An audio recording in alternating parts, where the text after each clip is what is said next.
China's trade war with Australia is finally coming to an end, with the Prime Minister confirming that our lobsters will be on the Beijing supermarket shelves by the end of this year.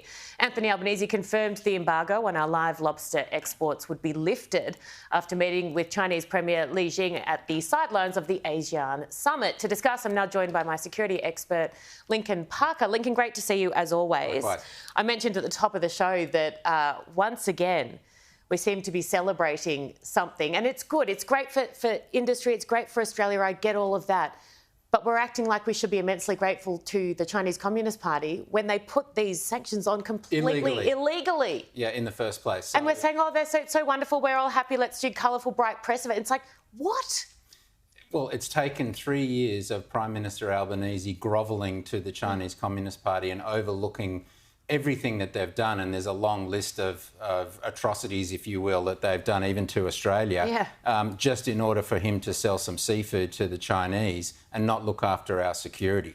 I mean, it's crazy. If you look at what China have done to Australia, indeed, let's not forget they attacked Australian divers in international waters that could have killed them, that hospitalised our Navy divers, and Prime Minister Albanese at the time said nothing. They've attacked RAF, Australian Air Force pilots.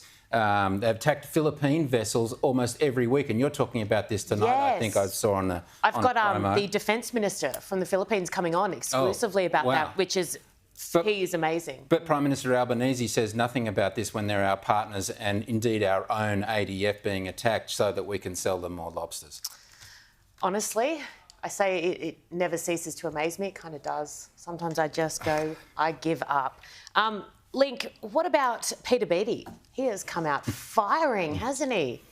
Well, it's like he's kind of jumping off the ship because he can see that Prime Minister Albanese is possibly going to lose the next election. Yes. He's got nothing to lose by backstabbing Prime Minister Albanese. But, I mean, essentially he's right. I mean, you just don't often see former Labor premiers or any senior Labor members actually go out and tell the truth. Well, he's saying it essentially, it's up on your screen now, but he's having a real dig at their, well, foreign policy or lack thereof. They're all on different pages. He's saying a two-state solution is a daydream. He's essentially just calling it as it is. Well, Prime Minister Albanese is full of contradictions. I mean, he said that he was on the same page. We have the same policy as the United States, whereas the United States have said, no, well, hang on, no, that's not true. We support Israel's right to defend itself, which means going in and attacking the terrorists in southern Lebanon. And that's exactly what Israel have done. And Albanese and his, I mean, where's Penny Wong in all of this? Our supposed foreign minister. She is hanging out with lobsters today, Lee. Right. It's shocking what they've done to our country and the weakness and the weak position that they're putting us in. What do you think?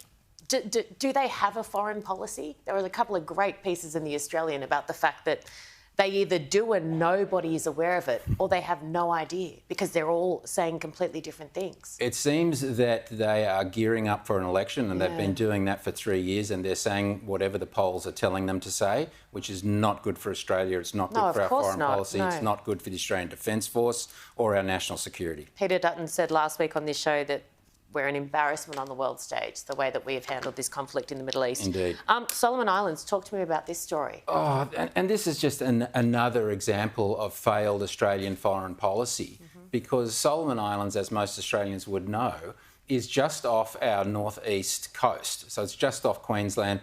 It's the place of where there was a major, major battle in World War II for good strategic reasons. Yeah. And the Chinese have gone in and dominated the Solomon Islands political culture and environment for a number of years. The very few, I guess, allied politicians in the Solomon Islands that we've been able to rely on that are faithful and loyal to Australia was the former premier of their largest province, Malata, Daniel Soudani. He's a gentleman that I met in Washington, D.C. last year. Well, we have not helped him at all. He has been fired from his position and now he's under arrest.